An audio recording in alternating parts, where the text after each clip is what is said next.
Hello and welcome to the Big H podcast. My name is Mike Hayes and my guest today is Hilton resident, writer, farm owner, mom, former, whatever you call it, is Ruth Herne Logan. And Ruth, you're known as Ruthie in our house. It's great to have you. It's good to be here, Mike. You kind of butchered the name, so I'm just going to go right to that. Can you say the name? Yes. So my writing name is Ruth Logan Herne. Well, I apologize for that. No, that's hysterical. That's hysterical. But my legal name, of course, because I'm married to my high school sweetheart, Dave Blodgett, is Ruth Blodgett. And that's what most people in town know me as. But that alter ego, the writer, slips herself in there all she can. No, and I'm glad you during the course of this podcast, you correct me as you should. And I tried to do some. We tried to do that. This is what we do. Girl power. Yeah. I tried to, research through my wife this morning and, get names and people and siblings and kids. She's like, am I on the podcast right now and everything? And she, yes, I'm very good. Kids. So it's Ruth Logan Herne. That's my author name. But you're married to Dave Blodgett, who we'll get into in a little bit. Yeah. Okay. Yeah, I'll give you all the dirt. All right. That's what we want. Okay. Well, like when I start my podcast, I like to find out a lot about the guest. And I think once we learn about the guest, we learn more about what they're all about and what's their contributions to Hilton and beyond. I've watched a few of the podcasts and I like that. I like seeing the people behind the person kind of thing, or the person behind the people. Mm-hmm. Either way. Okay. Well, with that said, tell us a little bit about your upbringing, where you're from, your parents, your grandparents, siblings, etc. This is interesting. And it is definitely an overcomer story. So I know that a lot of the folks that watch a podcast or listen to podcasts understand that overcomer stories can be difficult, but they can also be very inspirational. So I was born the seventh of 9 kids to Bud and Mary Herne in the 10th Ward. My mother and father both had severe drinking problems. But that didn't occur until after I was born. So I may have been the curse. You don't know. We don't know. Mm-hmm. But a series of events occurred at that time that I think tipped my mother over the edge. We're pretty sure now she was bipolar. It runs in my mother's family. And while I know mental illness is never a fun thing to talk about, I think especially in today's age when we know so much more about it, that it's important to talk about. It's important to get it out there. So mom kind of fell apart by the time I was age 5.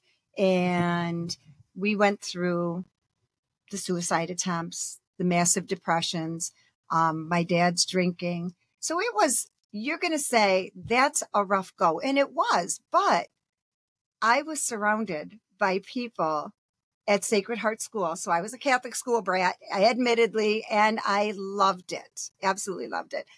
So those people were my strength. They were the ones that lifted me up, encouraged me, praised me. And I also had an aunt who had married but widowed, and a grandmother who did the same things. They lived on Ridgeway Avenue, so close enough when things got horrible at home, when the police were called, or when there were interventions, Aunt Isabel would come over and pick up my brother, my sister Ginny, my brother Terry, myself, and my 2 little brothers, and bring them over to her house until things calmed down. And God bless her. That kept us out of the foster care system. It kept us out of being a totally split and divided family. So that was the blessing of having people that care around you. So while that all sounds dark, it was such a learning experience of how if people come from outside and care, you can make an incredible difference in a kid's life. You don't have to be that parent or a sibling or even necessarily a close neighbor. Sometimes the people that are that little bit distant, whether it's a teacher or a coach, And I have to say, teachers and coaches, I love them, and librarians, because they were there for me all the while. So that was the early stuff. And we may get into that a little bit as we go on. But at age 15, one of those weird junctures, my sister Pat, who lived here in Hilton, asked to have me come live with her. And they were furious. It was a really rough time. But in the end, they signed the papers so that I could go to Hilton schools, graduated there in 72, met my high school sweetheart, Dave, there. And that changed a lot of things because I had a clean house. I had clean clothes. It was weird being the new kid in class and being in a public school. So that was very different. But that was a big turning point, an opportunity. And I am a big fan of taking every opportunity that comes my way. I think grabbing hold of those opportunities, working with them is huge. Don't avoid them. Grab them. See where they take you. If they don't work, you try again. Mm-hmm. So that's the early Ruthie. Well, with the early Ruthie, you mentioned you're from a family of 9 kids. Mm-hmm. Okay. Discuss a little bit about your siblings, their influence on you, because I'm a believer that family is the unit of structure. Absolutely. Where their paths took you. And obviously your one sister who took you in, you said at 15. Yeah. Tremendous influence gave you an opportunity. Yeah. Tell a little bit about your siblings. Yeah. So we've had 2 of them go home to God. The oldest sister, Pat, who took me in, passed away a couple of years ago. And a few years before that, my oldest brother, Mike, passed away. It's one of those things where we had a family where there was a big gap. There's 21 years between my oldest sister and my youngest brother. And that 21 years was kind of like 2 families. Mm-hmm. So the older families, they were gone. By the time I really had conscious memory at like age 5 or 6, they were grown up. And, but I had a sister, Sweetgrass, who was very busy in civil rights. Wait, the name is Sweetgrass? Yes. Her name as a child was Mary Ellen Herne. And she just, as she got into, okay, can I say hippie? Sweetgrass is a hippie, and she is an avowed hippie, and that's fine. That's wonderful. She has the biggest heart. And so Sweetgrass was off doing all the amazing things that you did in the 60s when you were a hippie. And but I had my sister Ginny, who loved me, and my brother Terry, who were both very strong advocates of trying to keep us safe and together. And that was very important at that time. My sister Ronnie, God bless her, she has just come back to this area after 50 some years away. She served as a captain in the Air Force in Vietnam, doing missions. And she was a nurse, an Air Force nurse, and an amazing person. So I had a lot of good examples, people that stretched and moved up and out. And that's a help. It was tricky once I moved to Hilton, though, because there was a separation. They weren't necessarily driving at that time or had a car. You know, we're talking the late 60s, early 70s, and people just getting started. But they were a big influence on me and on my outlooks on life and how to reach out and help others. Because nowadays, I think what the average American family is 2.2 kids, whatever that. I'd like to see that 0.2 person. Talk about the talk about the positives from a big family standpoint. 9 is big. I came from 5, and people were like, "Oh, your mother," but 9, and like you can make it work. You know, despite. I have to say that the positives came about later, most likely. I mean, I think back and there were lots of positive things. But I would say that now the positives are having that big family, being connected for the most part through proximity, or the ones that aren't around here through letters, emails, phone. I mean, think back when I was young, first we had a party line. And you had to wait your turn to use a phone to make a simple phone call. And you couldn't be on there long. And long distance, nobody could afford long distance. You were charged by the minute and it was insane. So nobody could afford that. So technology has brought families the opportunity to be together even when they're not together. Mm-hmm. So that's been huge. We still carry on some traditions that my mother started back when, when I was 12 or 13. One of them is very poignant for us, and we do it every year. We have a family Christmas party. We host it at the farm now. And she would always read the second chapter of Luke, the Christmas story, the nativity, the birth of Jesus. And we've kept up that tradition, and we explain to all the children, the grandchildren, and now those that have great grandchildren, what this is all about. Mm-hmm. With my mother's picture. And they don't need to know all her troubles. Mm-hmm. That can come later mm-hmm. when they need to understand that there's a genetic problem in the family. But it doesn't need to come when they're young. So we do that reading. They have an idea of who their grandmother or great grandmother was. It's beautiful. Half the room cries, and that's mostly the girls. And it has brought us together because we've kept that going for, over 50 years. Mm-hmm. And that's a wonderful thing. So that tradition is there. Also, because we've all had kids and we all love sports, and you can appreciate that.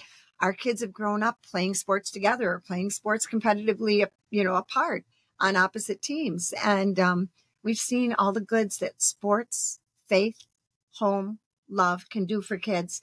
So that's kept us as a unit. Wow, that's great. Not just girls can cry. You made me tear up a little bit about that Luke talk, but that's wonderful. You kind of, I'm not going to say you glossed over, but I'd like to go back a little bit about your early education at the Catholic thing. So like that before you got into the public school system, what was it like being Catholically educated? I don't know if I said it right. Yeah, that's fine. So I can only talk about my experience mm-hmm. because I know it varies. I hear people and their funny stories or horror stories or mm-hmm. whatever about the sisters. I am a good friend still with a lot of the Sisters of St. Joseph. Mm-hmm. I support them monthly, intentionally, financially, and I go to some of their events because those women helped shape my life. Mm-hmm. Those women gave back to a community in a time when it would have been very easy not to. Mm-hmm. And I always looked back historically at what the Catholic Church brought to America. And primarily, and don't get Father Cantonese, Father Joe, don't get mad at me, or you either, Father Steve. But it was those women building hospitals, those women building missions, those women building schools, incorporating everything. They were amazing. So I look back at that historically, and that was my experience at Sacred Heart, is that those nuns, sisters, and the lay teachers were wonderful. They were wonderful. They weren't perfect. I don't expect perfect. Nobody was. There's only one person. Exactly. I'll give that honor to Jesus, and that works for me. But I also found the level of just strict education was amazing. The level of what they presented to us via textbooks, via learning, via lectures, via hands-on projects was amazing. Now I'm going to tell you, I'm smart. Mm-hmm. This may make a difference. I don't think they had the staff or the abilities, if you had somebody with severe learning difficulties, to be able to do that well. But I think if you had average to above average intelligence, you soared. Mm-hmm. And you soared because they expected you to soar. Mm-hmm. They wanted you to soar. They wanted your success. So mm-hmm. that was my experience. And I went right through to Nazareth. God bless my sister, Ginny. I've got to get this in here. Mm-hmm. Ginny was working, still living at home, working at Kodak at that time. Ginny is 7 years older than I am. I was a freshman at Nazareth, and my parents demanded that she pay rent. Now, I'm just going to say this was not a place that you would think you would want to pay rent for. Mm-hmm. But Ginny said, okay, I will pay you that money each week to live here. And they said, well, we need it for Ruth's education, for Ruth's tuition. And she said, okay, I will do that. But Ginny did not give them the money. Every month she took that money down Lake Avenue to Nazareth Academy and paid it in the office so that, see, now I'm tearing up. so that my tuition was paid and I didn't have to think about it. So those sacrifices, you never forget. No, you don't. And, my mother had 5 kids and she says, we're going to help with the first 4. And we were just hoping that by the 5th one of you guys could come through and, help out with the 5th.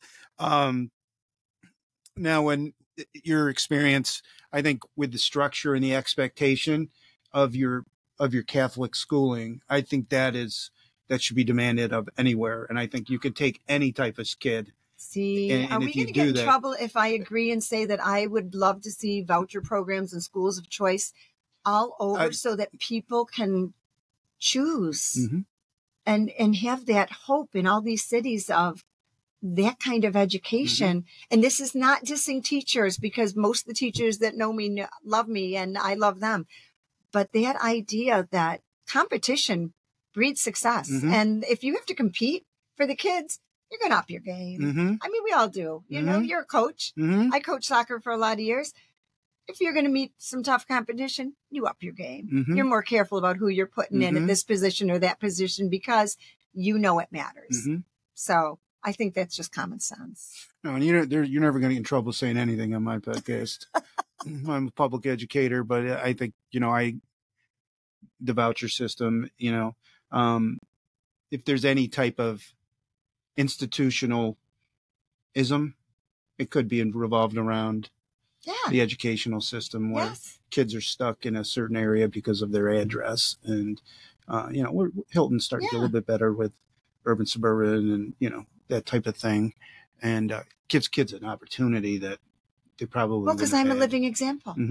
I am a living example of what that strong education did for a kid that was, from a really rough circumstance. And so I think that's indicative of what can be accomplished. And, it's not every kid's going to have the ideal family or parents that are involved or parents that are running them here or there.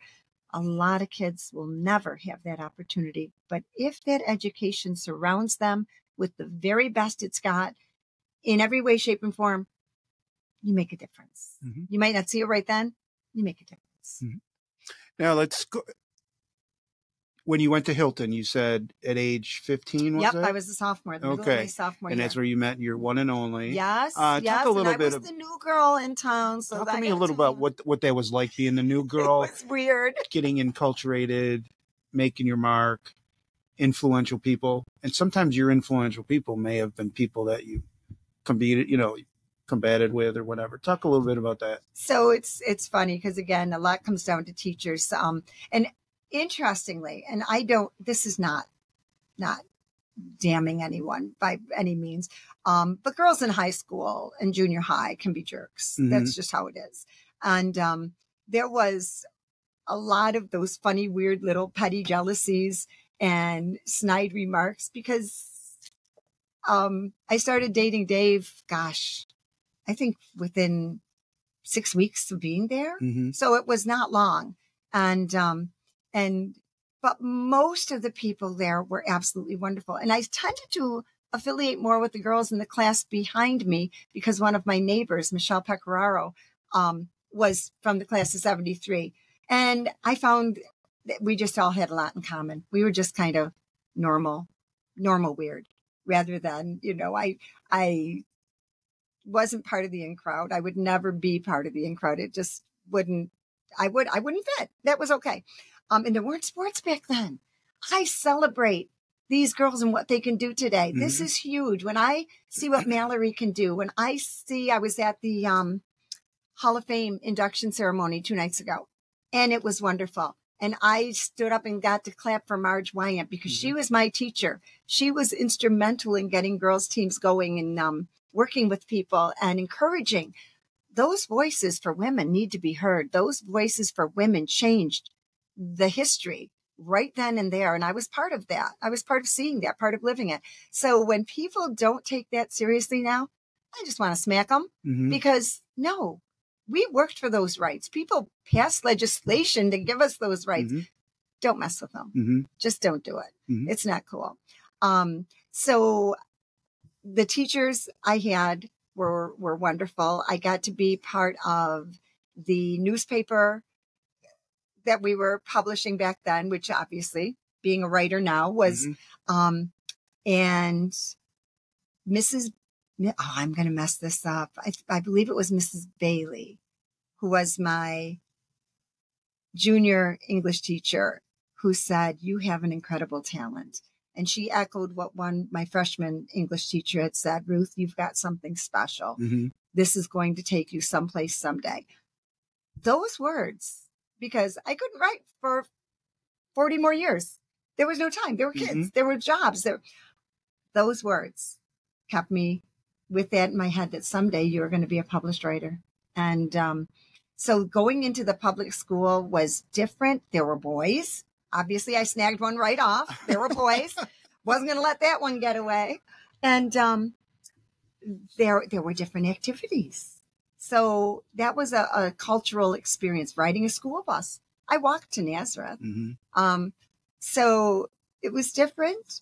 Then I got a job at the Super Duper. So the Super Duper, for all you guys that don't remember, that aren't ancient, is where Tops is now. So the Super Duper was there. The Big M was up what's over there now? Isn't it the credit unions there? The credit union and a life fellowship, a church. Yeah. Yes. So that was, before it was Ben Franklin, was the Big M.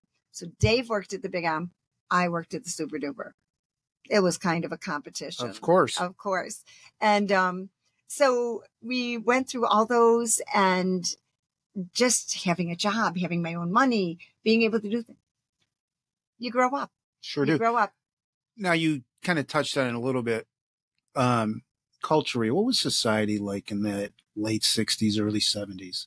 That was the Vietnam era, wasn't it? It was. And I have to say that I don't know if I was born more conservative. I don't know if that was because of my upbringing.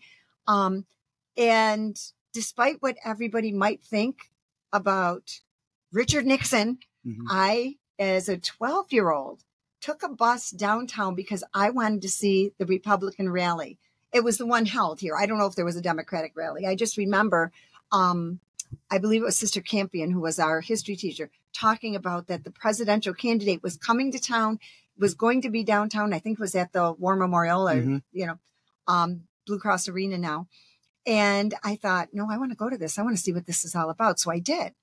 Hop on a bus, go downtown. There weren't worries then.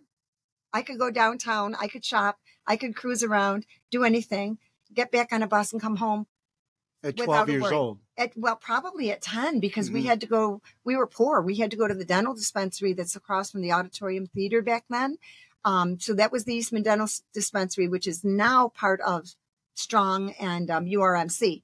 But we had to go there for all of our dental work. So yeah, when I was 7 and 8, my sister Jenny would take me. But by the time I was 10 or 11, I would get on the bus, go all the way downtown, which was about 25-minute ride, and then take an extra bus, a shuttle bus, down Main Street, and then do the same thing in reverse. But again, I don't know, maybe they were naive. Maybe it was because my parents weren't all that swift. But it worked out. And I got dental work done for a quarter. It's good. So yeah, it was the Vietnam era. And I was surrounded by, let me just say, more than the Vietnam era, I was living in the 10th Ward, just this side of the Genesee River, when the riots were breaking out across the Genesee River. And my sister, Mary Ellen Sweetgrass, went over there constantly. I don't know if she lived there at that time. I honestly can't remember that. But she was over there working for civil rights all that time. And there was violence. There were terrible things happening. It was the civil rights era where riots were becoming way too commonplace. But change needed to happen. And I understood that change needed to happen, that you had to be able to be whatever person or color or creed you were and walk down the street unaccosted like I was able to do. So that was one side of that existence. The other side was Vietnam was going on, and people in colleges all over were pitching their own demonstrations against that. And there was, the make love, not war, and peace, dope, love kind of thing. I stayed away from all of that. First, I have an incredible respect for the fact that I got one body, one. Mm-hmm. It's up to me to take care of it. Mm-hmm. Now, some folks will say, well, that's like a Catholic teaching, you know, your body is a temple. I think it's common sense as well for a normal person to say, no, I've got to take care of my body. So I wasn't a drinker. I did smoke for a while, Okay. but no drugs. That whole scene just scared me. So I shied away from that.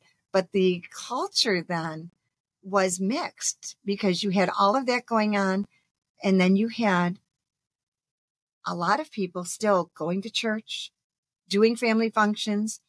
Stores weren't open on Sunday then. You still had the Sunday blue laws in effect. So you would have convenience stores open, but you would not have big stores open. The malls weren't open on Sundays. The malls were just being built. Mm-hmm.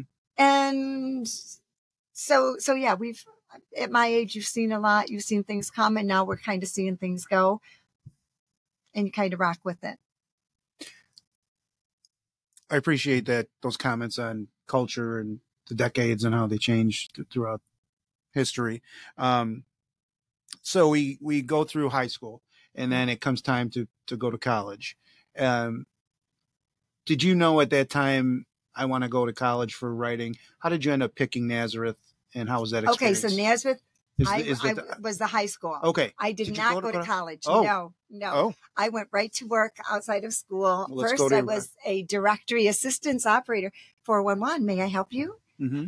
What number are you looking for? Mm-hmm. So yeah, that was funny. I was there for 6 months until I got into Kodak, and then I was there for a couple of years and then started having kids. In between there, Dave and I got married. So that was nice.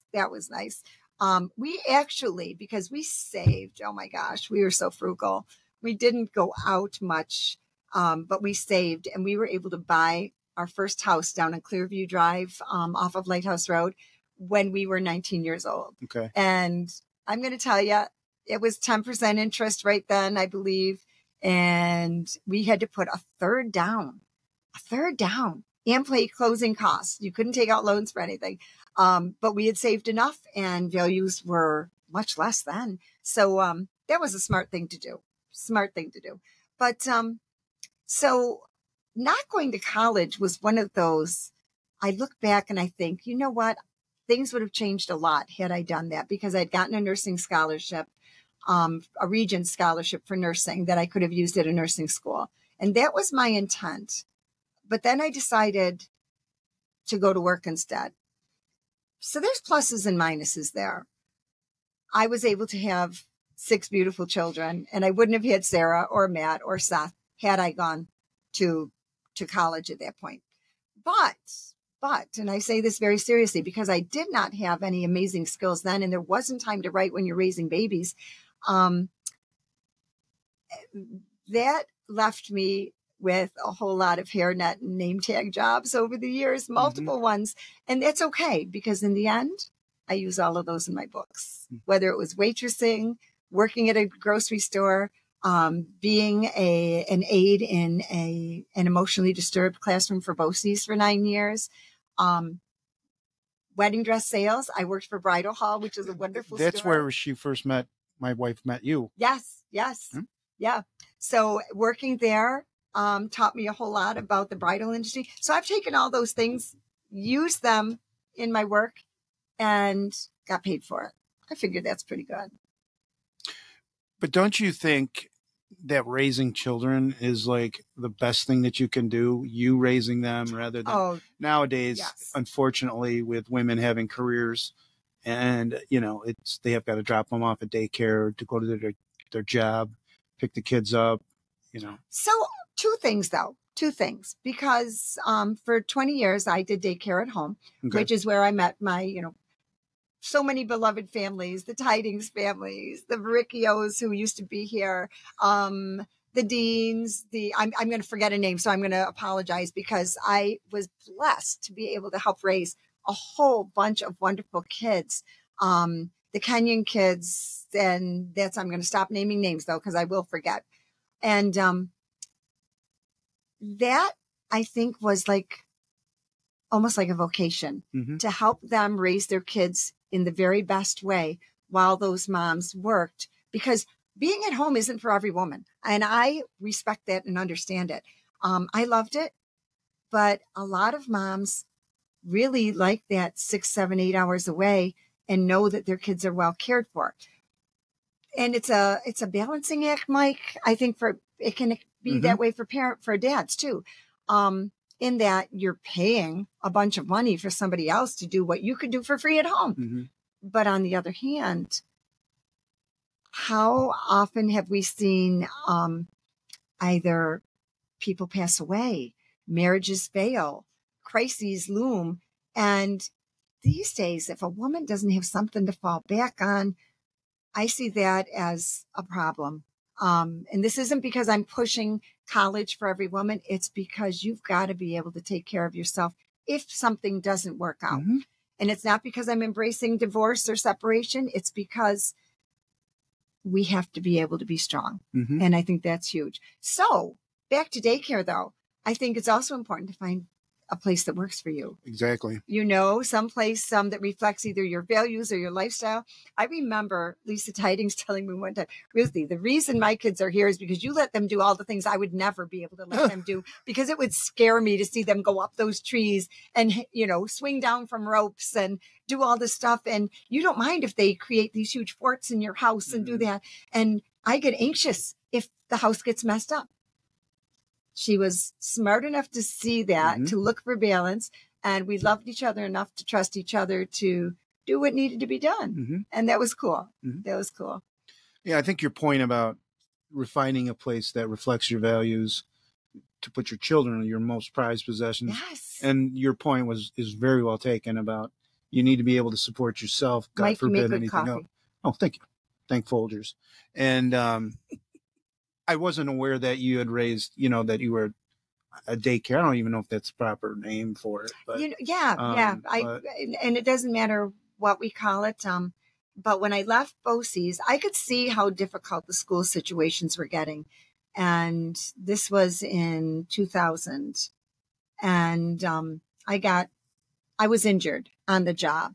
And I knew that it was a result of the fact that safety concerns that we had put into place were not being utilized. Yes. Yeah. And I ended up with a dislocated shoulder, a torn trapezius. And it was a mess. And I thought, you know what? Just open your own place. Open your own place. And that way parents and I could interview each other, see what worked, see if it matched. And if it was a good match, some of my families I had with me for 10, 12, 15 years. Do you still do that? No, I stopped. So we had several little ones born in 2010. So all of a sudden I had several expectant mothers. I hope the county is not listening to this, but I'm past the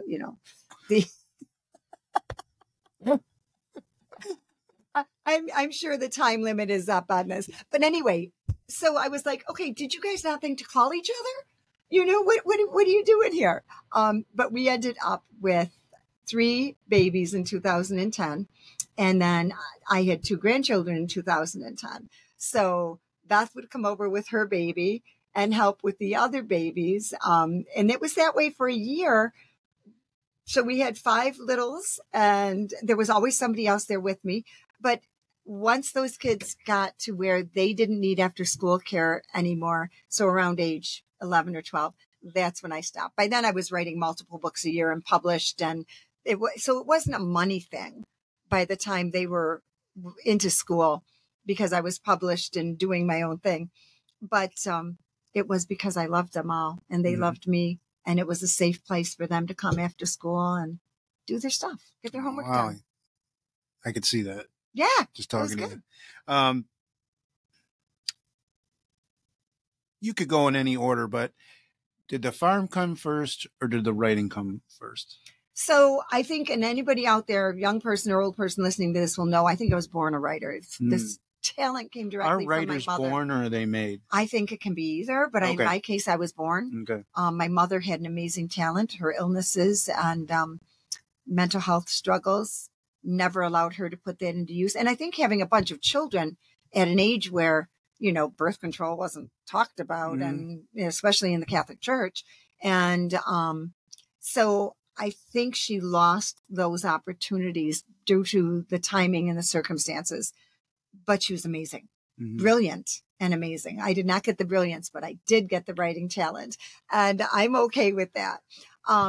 But I remember as a small child just making up stories in my head before I could write, and just making them up and figuring out what would happen and what if and how this would go, and always being complimented for my writing. I was an avid reader. Oh, God bless those librarians on Dewey Avenue at the Maplewood Library. Mike, they would let me come in and take a slew of books. I think because initially you could only take 2. And then I would have to walk all the way back home, read those, bring them back. I think they were cutting me slack before it became okay to take, 6 or 7 or 8. And I would take my stack of books home and I would tuck myself upstairs and I would just read and imagine myself writing stories like that. So I think that was always there, but you have to be able to concentrate. Who can concentrate when there's 6 kids around, Right. when there's teams coming over, when there's jobs? So that had to be put on hold. But I always believed, I thought, when God wants me to do this, the time will open up. It will blossom. So we tried farming when we first moved to Parma Center Road and did it for, several years with the kids. And they probably hated us for it. I think that's what honestly sent them all to get an education, off to college and further degrees, because they're like, we are never coming back to this farm. So the joke's on some of them because they actually do. But having said that, once the kids were off on their own in college and getting married, there wasn't enough help, enough time. And we were both working 2 jobs. So we're like, okay, we rented the land out to multiple farmers over the years. So the new farm, the pumpkin farm, came about 9 years ago as one of those weird moments when Dave's like, I think I'd like to start farming again because I'm going to be retiring soon. And I was like, what? Are you serious? And he's like, no, yeah, I think it would be fun. And I'm thinking, all that equipment, all that stuff, what do we get? But, so by that time though, I was being published. So there was money coming in from that avenue. That was a wonderful thing, right? To be making money doing something I loved. And so the writing came before this issue of the farm, and the writing has its own little story, which started back when I started my daycare. I started waking up at 3:30 every morning. 3:30 every morning. Who does that? Who wakes up at 3:30 every morning? And I was like, okay, well, this is weird. What am I doing? What can I do? It's quiet. Zach and Luke were still at home back then. And then I thought, you dope. God's giving you this opportunity. You've got like 2.5 hours.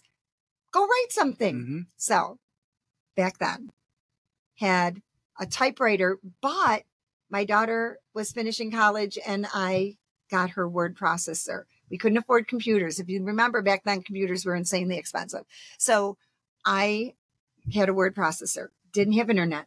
So I started my first story on that. It was a horrible story. It was terrible. It will never see the light of day, as the same with like 4 or 5 after that. However, that next, oh my gosh, I'm going to lose the years here. But a year or 2 later, after a customer at Basil's restaurant where I was waitressing also brought me in a word processor saying, I know you always wanted to be a writer.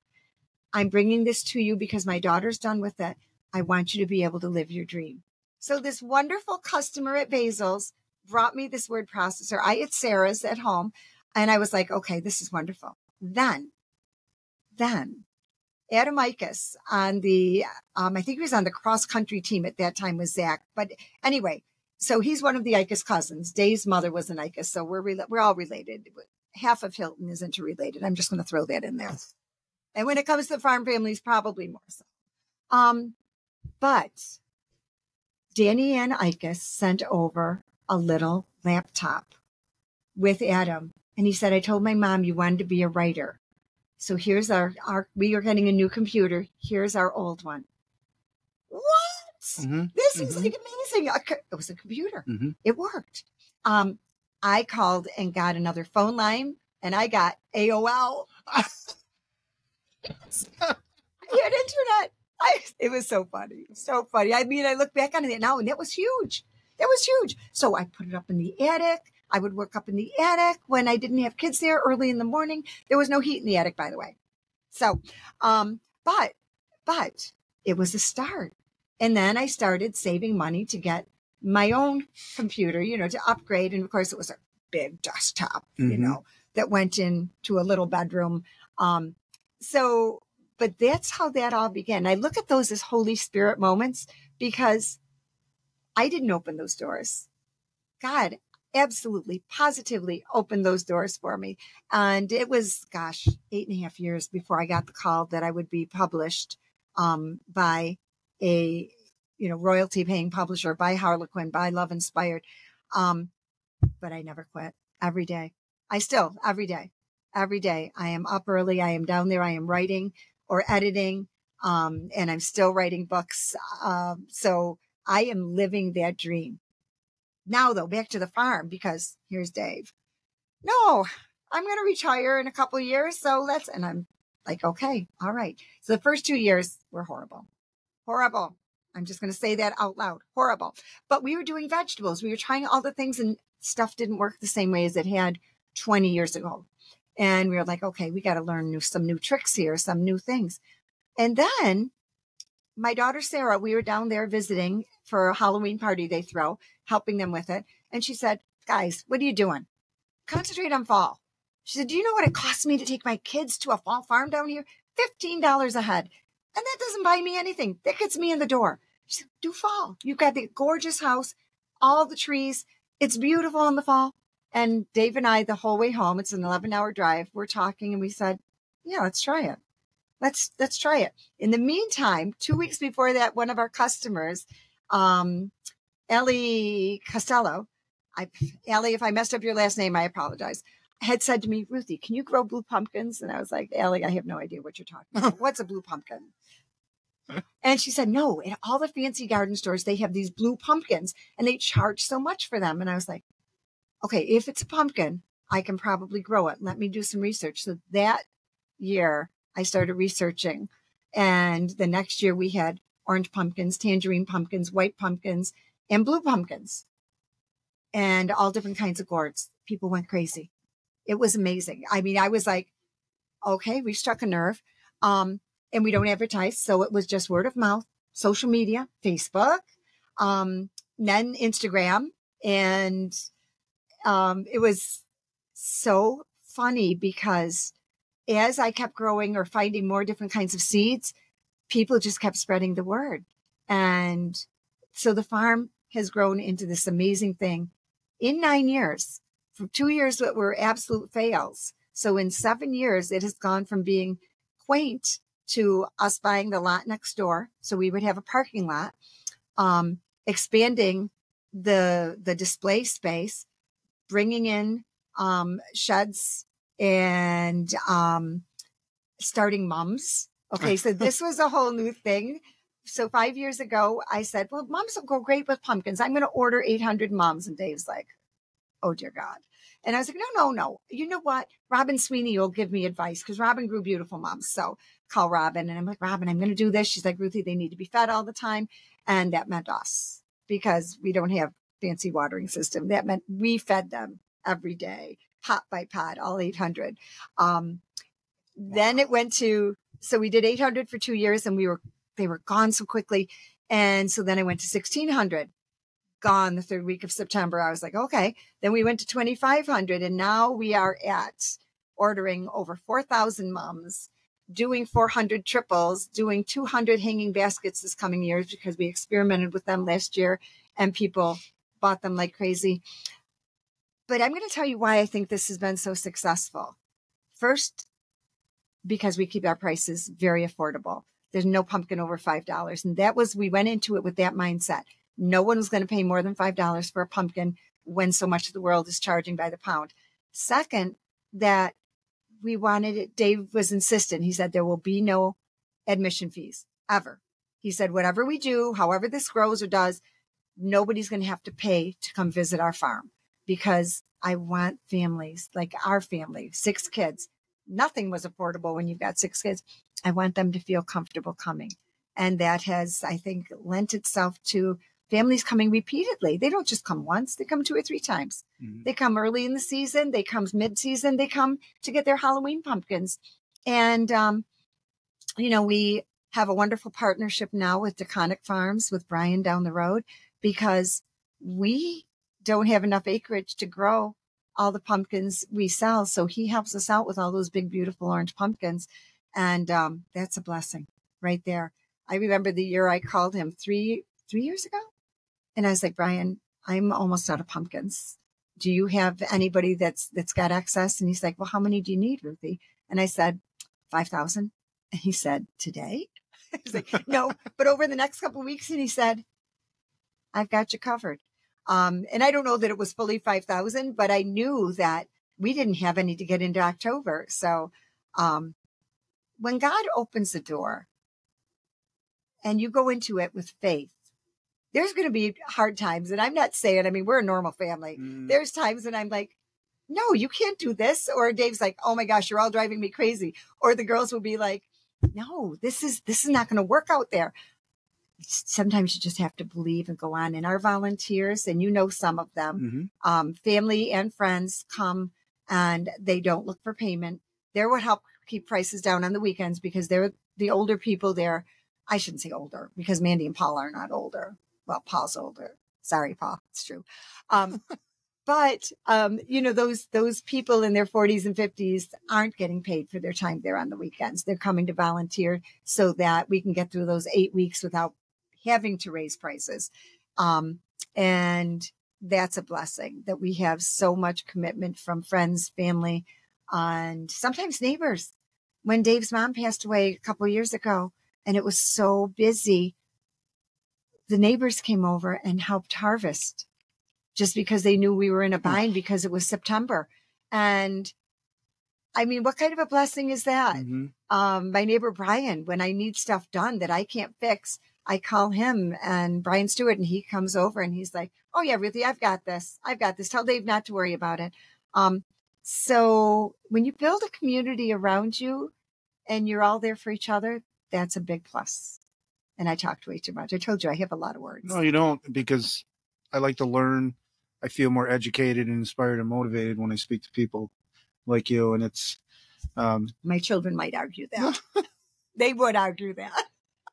And sometimes you meet somebody and you talk to them and you're like, I wish I had that 5 minutes back in my life, because I don't know what I just heard. We've all hit those.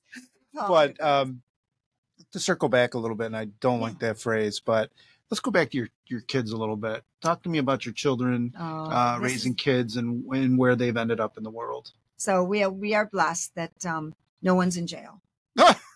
So that's a good thing. No, I'm kidding. No, so they're all wonderful and they're all smart, and they I don't want to be that bragging mother, because they're all amazing in their different ways. Sarah is our oldest. She was the valedictorian here at Hilton and went on, and she would be like, Mom, why did you say that? Because it was important for this kid from a farm to go on to the U of R and then on to Princeton, got her master's and her doctorate, and she is now a professor at Duke University. Matt is a director at Paychex. He and Zach both went to the University of Pennsylvania, Ivy League, because they were both smart, but they were both wonderful runners, distance runners. And again, that opportunity, you can open your own doors if you're willing to put in the work. And these guys were. Seth is got his education between St. Lawrence and Roberts. And then he did his master's online. And I'm not sure which university it was, but then decided not to be a teacher. And he's now working full-time at Wegmans. And then Zach and Luke. Zach got his law degree at American University in Washington. And Luke went on from being at the U of R to Northeastern University in Boston, and has ended up as an accountant and an auditor, and is now working for the Vaughn firm down in Dallas, Texas. So they are all, God love them. They are all smart. They are all blessed with that wonderful experience of being able to learn quickly and avidly. So that's a wonderful thing. And Beth's going to. Did you forget a kid? I did. She's going to say you did that at the Big M one day too. Do you remember that, Mom? When you left me at the Big M, or how about the time? Wait, you left her? Yes. Okay. Yeah. We were all pulling away. It was a very Home Alone moment.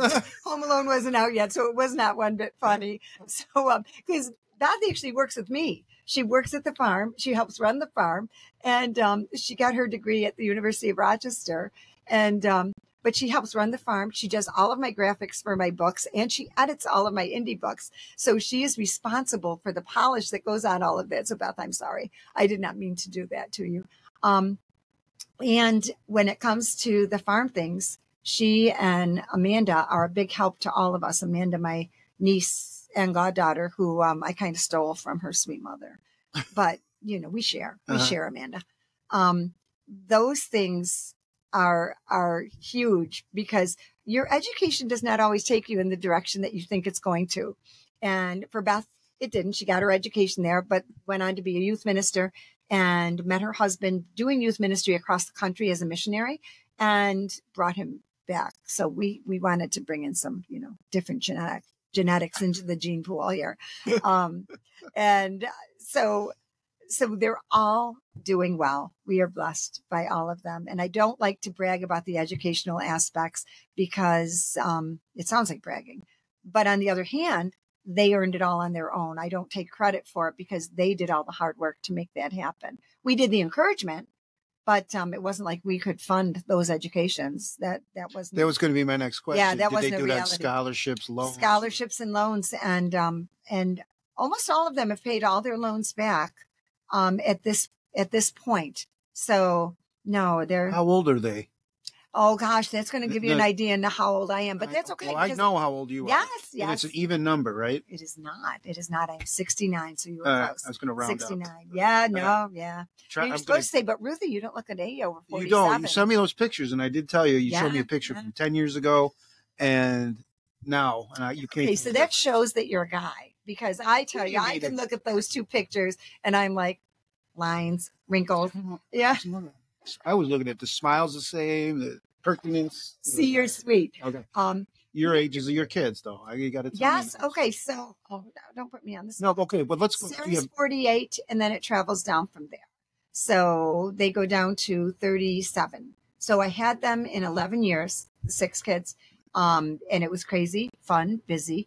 There were times we had a station wagon. I thought that was like such a cool thing when I could finally afford a station wagon. Loved them. Yes, I love that. No car. strapping seats, no car seats. Kids just rolled all over the place. I did do car seats because okay, I was, remember I said it? Healthcare, I was like, home care. I was, I didn't do drugs. I didn't do drinking. Because I was always that bit of caution, but not crazy. I'm not anxious, but I was cautious. So they did have car seats. But anyway, the station wagon, we lived in it because they were all playing multiple sports, doing multiple things. Sarah headed up the UN club. She played varsity tennis. Matt was running. Matt was playing football or basketball and doing indoor track. And I mean, you were running constantly. Everyone was doing 1 or 2 or 3 sports, depending on whether they were in school sports or out of school sports, and sometimes at the same time. And they still did well in school. So my theory back then was 2 A's, academics and athletics. Don't worry about boys and girls at that stage. Mm-hmm. Academics and athletics. Mm-hmm. Keep your grades up. Did you hear that, Mallory? Yeah, Mal. And immerse yourself in your athletics. Do the best you can. Kind of took the same attitude into all my hairnet and name tag jobs. Mm-hmm. Do your best, no matter how menial the job is. Do your best. Shine. Make people feel like they're important to you, whether you're waiting on their table or, taking their measurements for a wedding gown and trying to explain to them that it doesn't gown fit. Manufacturers size differently, and that your normal size 12 is going to be a size 16 in this manufacturer, and then wiping their tears. Mm-hmm. But all those things, give it your best. Mm-hmm. Give it your best. Did you come up with the term hairnet name tag jobs, or did you? No, stole it from Love it. Ace Ventura. Yes. Yes. I'm pretty sure it was from one of his movies that the boys loved. And he talked about that. And it's like, that's me. Mm-hmm. Yeah.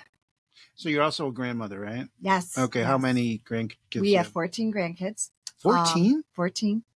Yep. Oh, so I'm trying to think of the. Okay, go ahead. So the oldest, Katie, who has never lived in the Rochester area because Sarah was in Princeton when she was born, is now a sophomore at the University of Rochester. And we are thrilled that that's what she picked. And she is doing, wonderfully well there. And she picked it because she wanted a really solid college experience. Beautiful, bright girl. But she wanted to be, she was okay being away from mom and dad, but she wanted some kind of family nearby. So it's kind of cool because then we can pick her up and take her to track meets or games. And when she needs Starbucks or something, Grammy can hop in the car and make sure that happens, because it isn't always easy without a car to get around to those places when you're at a university. So no, it's lovely to have her here. That's like a thrill for all of us. Some of the colleges and universities like Princeton, one's a professor at Duke, U of R, UPenn. I mean, that's Ivy League, right? Yeah. That's amazing, all in one family. Like, well, thank you. I think they're pretty amazing. Coming from a family that owns a farm. Well, and I don't mean that as a shot at you, but like, that's incredible. And I think when we started the podcast, and I don't think I needed you to tell me, you said I'm an intelligent person. I think your husband's probably a smart guy too. Oh yeah. And then it's transferred down to your kids. Yeah. And that high expectation leads to high results too.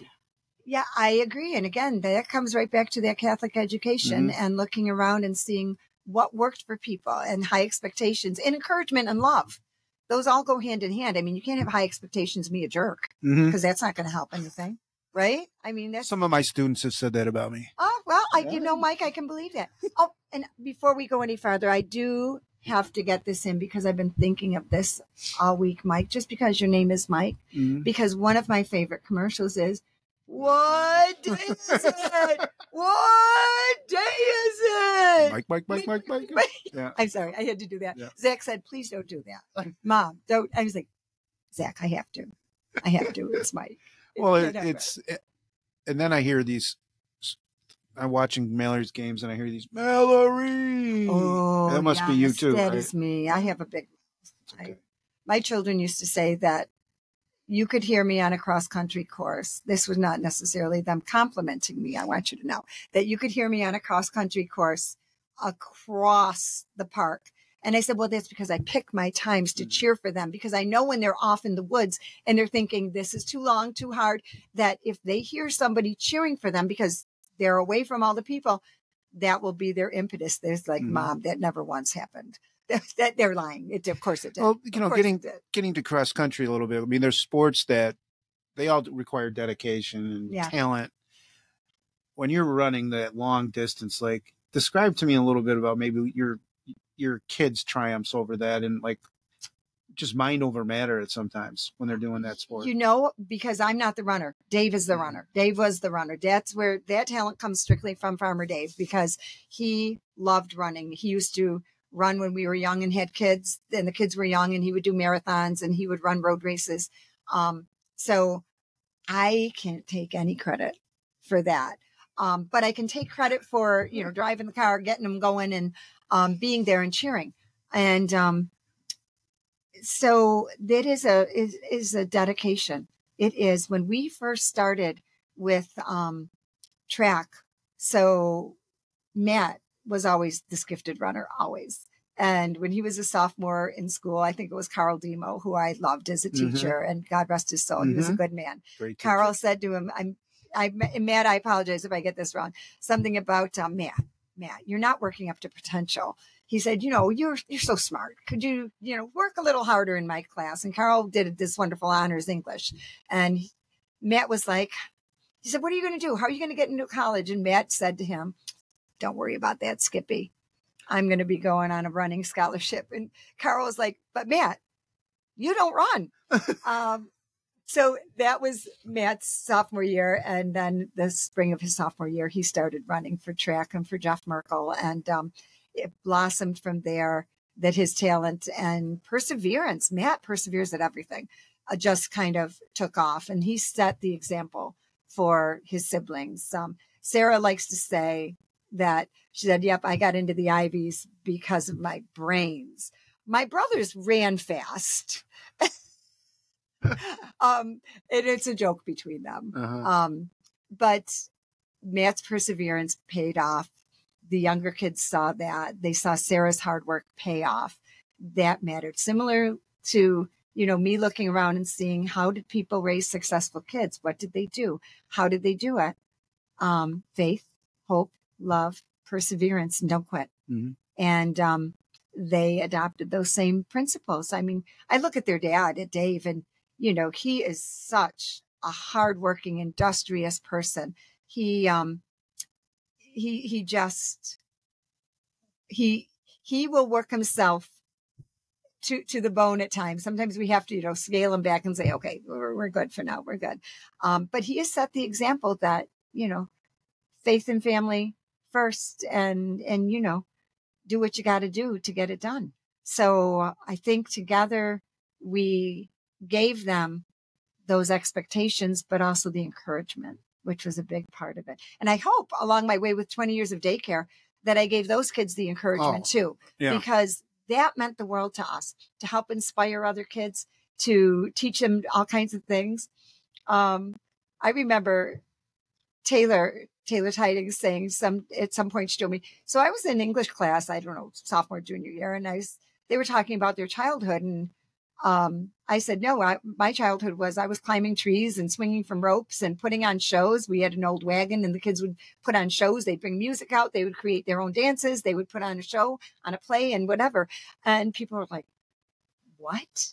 She said, they just looked at me like I was like from outer space because nobody does that. And she said, no, that's how I was raised. That's what we did. And they were like, okay. But I think that's a cool way to raise a bunch of kids. Mm-hmm. Let them explore, let them have fun, let them try things. And nobody ever fell out of a tree and died. Right. So that was good. Exactly. That was good. Exactly. Before we finish up, what do you think's missing in today's culture? We talked a little bit before the podcast, and I just feel, speaking to you, everything is so grounded, and there were hardships along the way, from a tough raising with parents of alcoholism and bipolar and, lack of money and everything, but you've made it and it hasn't been easy. Thank you, Mike. You're welcome. How do you see today's culture? And if you would, if you had that bully pulpit, what would you say? Oh my goodness. Oh. And I don't mean that you have to be preachy or lecturer, but honesty matters. I think it's really important as we look at what social media and what AI is able to do to our perceptions and conceptions today. I think we would all be a whole lot smarter to not draw assumptions, to not form opinions without double and triple checking everything. Like actually people used to do when they were journalists. Mm-hmm. Back in my day, you were never allowed to write something or publish something unless it was double and triple checked. I mean, you go watch those old Superman shows and Jimmy Olsen, they had to double check. Mm-hmm. I'm saying that lightly, but it's true. Today, the minute somebody thinks something, it's out there. It doesn't necessarily have to be based in fact. It doesn't have to necessarily be based in science. I think we all saw that through COVID, mm-hmm. that word goes out and people grab onto it.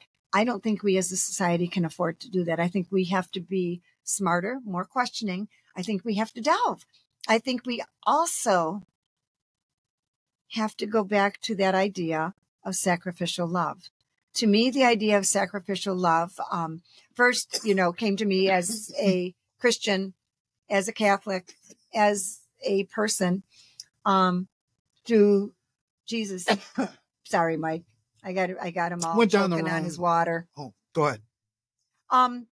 So sacrificial love was not an unusual thing 50 years ago, 60 years ago. Somewhere along the line of the 60s into the 70s, it seemed to me to start to erode. And you don't see the same kind of thing. You don't see as many parents sacrificing their own happiness for their child's happiness. You don't see as many people in education sacrificing their time for the child's time. I'm going to tell you one little thing is my kids all went to St. Lawrence School. And honestly, it was the parents that were there, part of St. Lawrence at that time, back in the 80s and 90s, will tell you it was Camelot. It was Camelot. We had an amazing principal, amazing staff, great pastor. The whole thing worked together. And that was like surround sound for raising children. So I was very blessed to have these kids in that environment at that time. And I worked an extra job to be able to help pay that tuition, but it was so worth it because then when they came to Hilton, they were ready academically, socially. They were ready to expand their horizons and do well. But that idea of sacrificial love, when teachers would stay after school to help a kid that was struggling, when teachers would stay after or staff would stay after to work on a project or to help if there was a fundraiser kind of thing, all those things, and they were being done without pay. Fast forward to, I went down to the high school, probably like 8-9 years ago. And I was invited down to work with classes to talk about creative writing, something I love to do. I love working with kids. I love talking writing. We did some great writing exercises. It was wonderful. And when we were all done, I said, you know what? I would be more than willing to come down here and volunteer to do this on a regular basis. That would be wonderful. I'd be glad to do it. And the teacher said to me at that time, she said, I can't stay to be with you to do that. And you can't do it here on your own. The union won't allow me to give that time away. I'll get in trouble. And I was like, okay, because I don't know a lot about the teachers union as far as how it works on the day-to-day basis. I do know that most of the teachers that affected my life were often doing weird things at odd hours just to inspire kids. And this is not a dig at teachers, but if people are afraid to do extra because they're going to get in trouble, that's kind of a red flag for me because that interrupts that sacrificial love right there. Now, that may have been just that individual teacher, but I have heard from other teachers since then that her concerns were valid. So there's that. But I don't want to pick on teachers because I love teachers and I love so many people work with kids and do such a good job. But if I could change things now, it would be to help instill people regrasping faith, regrasping that idea of sacrificial love and giving to others without expectations of things in return, of trying their best no matter what they do. Because I'm afraid that when you go to those name tag and hairnet jobs, there's a lot of folks that aren't trying their best. And I think that's a stepping stone to doing your best later on. And you being kind, reaching out to others, not being judgmental. So that's what I would be advised at this point. Well, as we close up the podcast, it's been wonderful. I first became aware of you, and I might lose it, during Lisa Tiding's struggle. Yes. And my wife had a celebration of her life fundraiser. Yes. And don't stop believing. Exactly. And the self-sacrifice that was around that night and took all the power and the hours into it.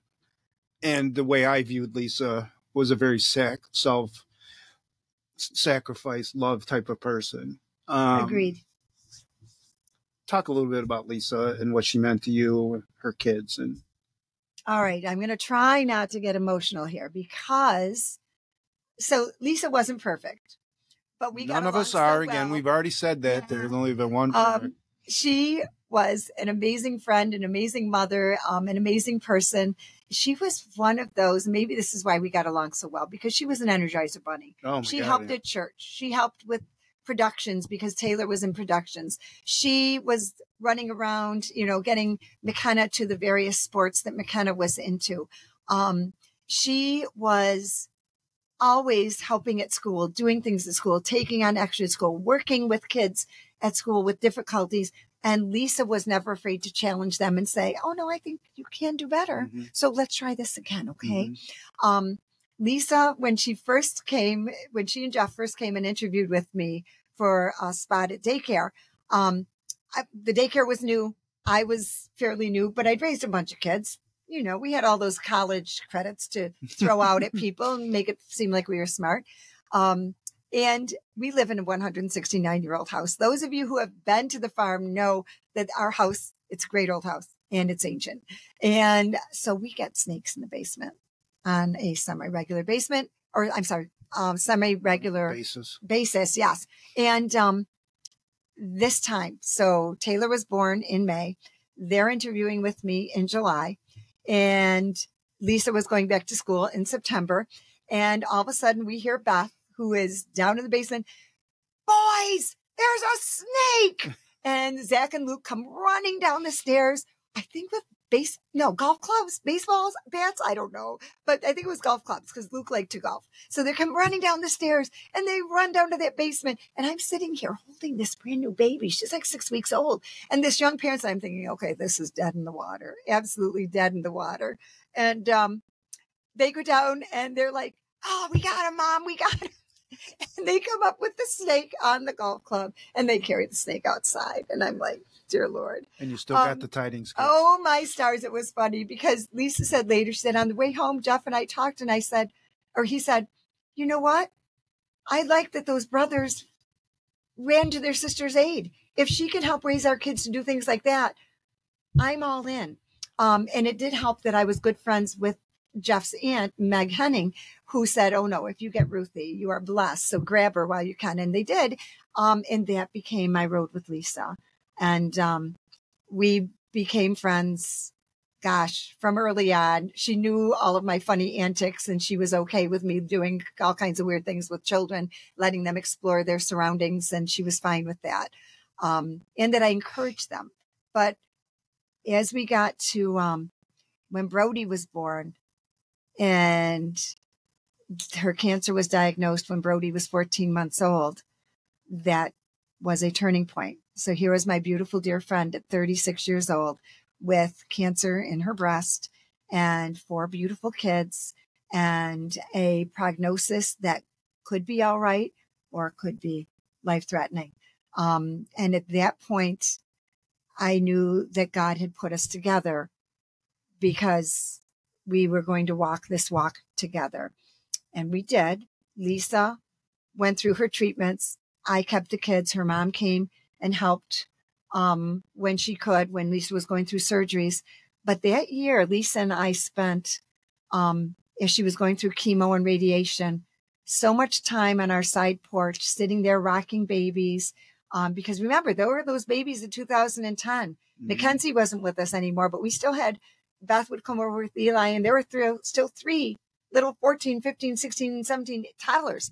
So, and we talked about everything. We talked about faith. We talked about love. We talked about these children. We talked about the future.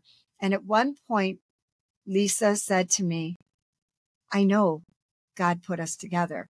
She said, I know that all along. She said, I think you and I were actually in heaven.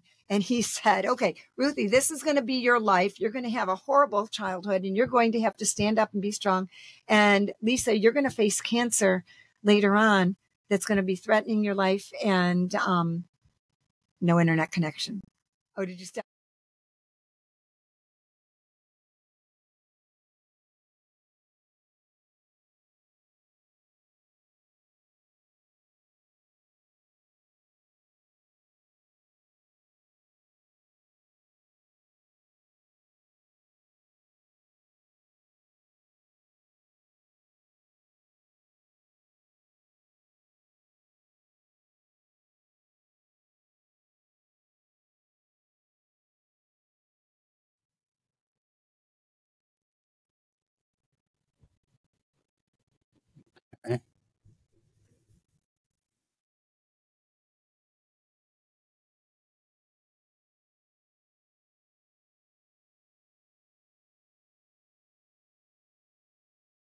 I'll just sip my coffee. Make Yes.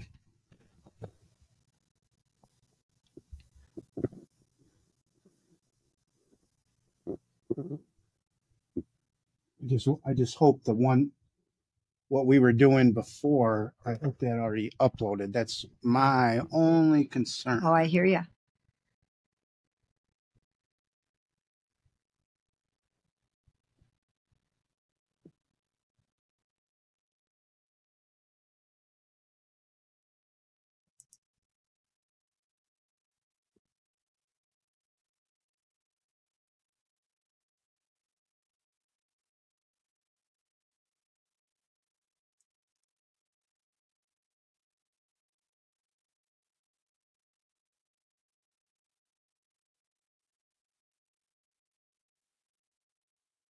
He's like, no.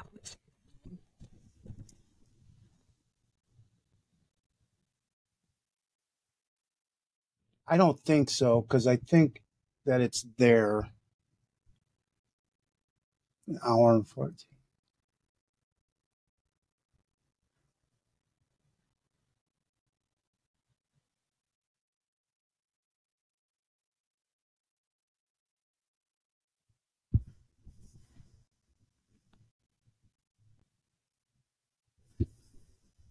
Well, this is, see, because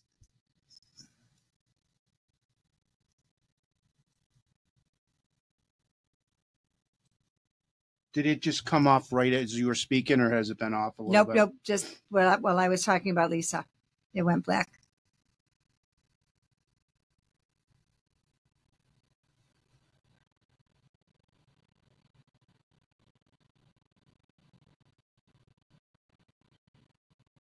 Just see it, this uploading as long as we get to 100 there, and then Yeah, Mike, I can sit here and make fun of you. You should for as long as I need to. I'm fine. Damn internet, because it's the internet connection. There's nothing I could really control with it, so I don't. No. It's funny your AOL story too, by the way. Oh my gosh, that was so funny. You've got mail. Yeah, You've got mail. Recording. Transcript.